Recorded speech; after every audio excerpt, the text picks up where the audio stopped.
So my name is Malachi Lane. My pronouns are he, they, which is newer. And I go to Macomb Community College. I was studying communications, but I just realized I had a passion for interior design. And so I'm going to be studying that when I go back to school, hopefully at Wayne next fall. All right.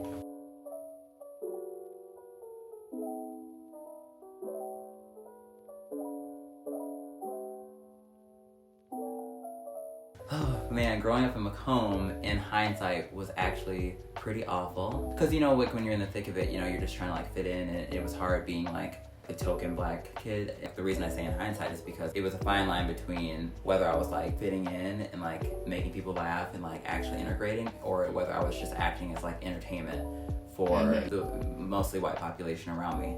Sometimes it was hard to discern if I was like actually like fitting in with these people, or if I was just like, oh, take me when you need me, leave me when you don't. It's what happens when you like look back and you're like, wow, you know, everybody's not looking for, you know, everybody doesn't have your best interest at heart. You realize that, you know, once you start to go through some stuff and look back on it.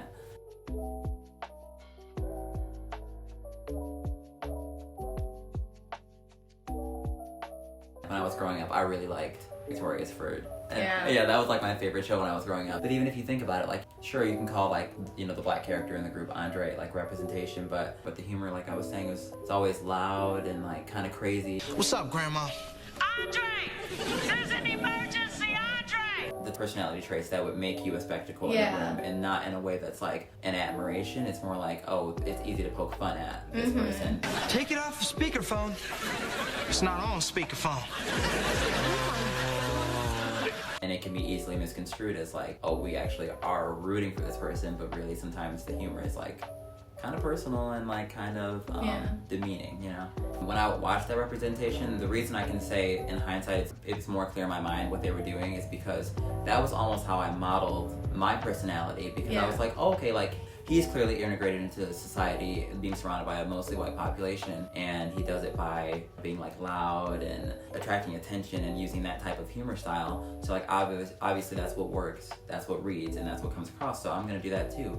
So I actually found myself in my younger age like doing the same thing. And if I wasn't like catering to like the needs of people around me or making them laugh or like being like the outspoken loud one or the funny one, then I wasn't really doing my job in that society. And then as soon as I was like kind of like letting that one go and like realizing more about how that was affecting me, I was coming out of the closet. So then it transitioned from like keep upholding the black personality to upholding like, oh, now I have to be like the gay, showing these like flamboyant sides that are natural. When people seem to like enjoy it outside of just like my personality, that was when it felt like another performance, you know. I found myself getting exhausted with that a little bit, and for a while that actually made my personality become kind of bleak, because I like felt like I was like just pumping it all out to like entertain these people, and then I wasn't really doing it for myself. And then I had kind of a hiatus where I was just not acting anyway, and that was when my depression I think started.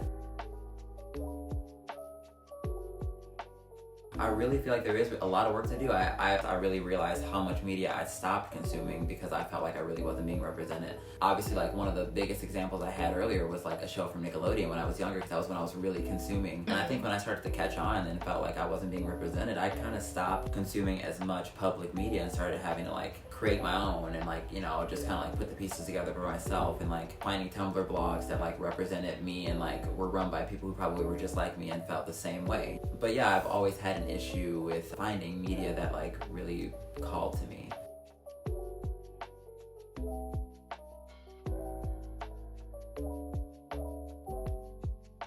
I think that like a show like Pose does a good job of representing that community. It does surround itself around the idea of the people being transgender and the people who transition in the gay community. Like is a focus on that, which is perfect because it's very informative, and it tells you about like HIV and the struggles that they went through during that time period when it was at its height. That's a show that represents trans and gay people, but it's surrounding the fact that they are.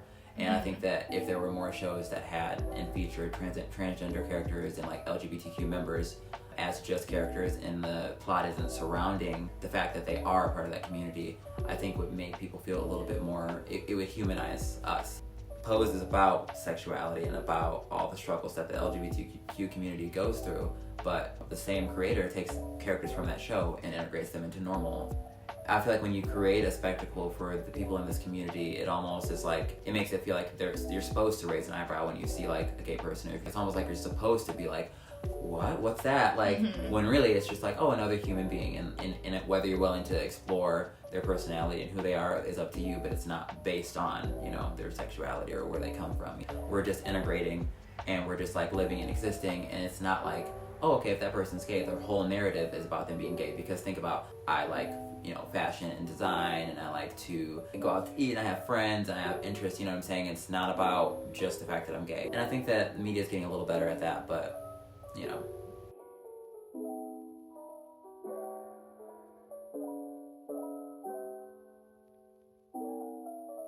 When you're growing up and you're gay and you're like in the closet and you are watching shows, and obviously everybody when they're younger they fantasize about their dream like partner and they want to be in a relationship and stuff like that. Only seeing straight couples at all times on the TV was kind of very influential, like in a bad way. Like I was like, okay, so that's how it's supposed to be.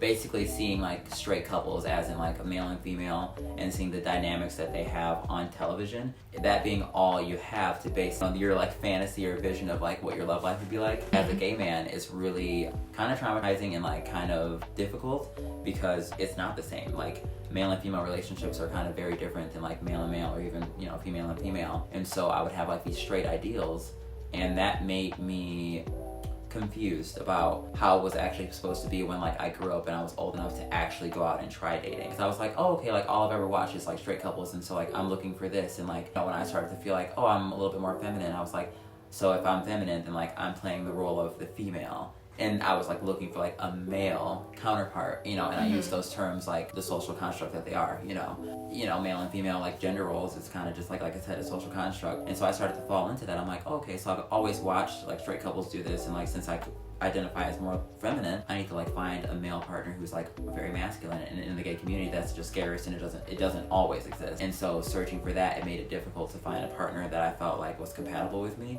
Even when people probably were compatible, I was just looking for the wrong things, because I was basing my love life off of all these straight couples that I grew up and was being fed through the media. And again, like I said, the reason that was because gay couples weren't being represented. So I ended up having like a whole like gender identity crisis myself, because I could only identify with one or the other. So it felt like I wasn't set up for that, and I feel like I'm just now getting a grasp on like what I'm attracted to and like what works, you know.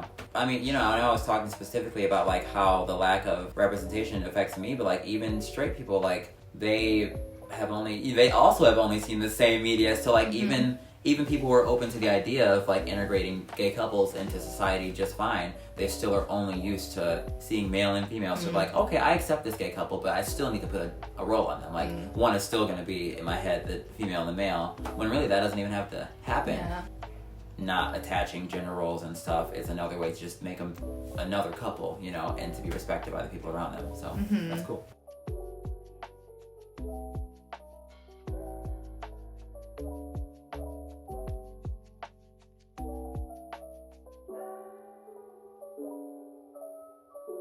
I feel so much more free and happy now, and like accepted, and like I can be myself.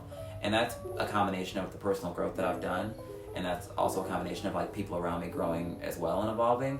But it's largely surrounded around the fact that I moved location. It like is really important for like people to know that the space that they are in and who occupies it, because that's like the best thing I think gay people can do, is relocating to somewhere where you'll be, I mean, you know, accepted. That's why you see so many people in San Francisco and, you know, California, New York, and Detroit, you know, here. You find people who like connect with you and who understand the struggles and like who are accepting. So, you know, my message to anybody who's like trying to figure out acceptance, the space that you're in is really important, and like the people you surround yourself with. And I think that like some of the people who I felt like didn't accept me probably still don't, but I wouldn't know that because I don't surround myself with people like that. It's so important to choose a space to live in and evolve and grow in, where you're going to be accepted by the people there. It can almost go both ways, because like I feel like a small town who's like not exposed to like almost any media, if it's a town that kind of grew up like not accepting like the ideals of like LGBTQ community or anything like that, then it's hard for them to evolve and grow, because they've been taught those lessons growing up and those ideals growing up, and then they never get fed any media that showcases gay people or trans people, or, you know, thriving and like being in like a positive light. So they get kind of stuck in those ways. That's why they grow up seeing it and they never see anything else. But by the same token, I think that if you're not being exposed to as much media, you can also kind of form your own opinions, and we just have to hope that those are good ones.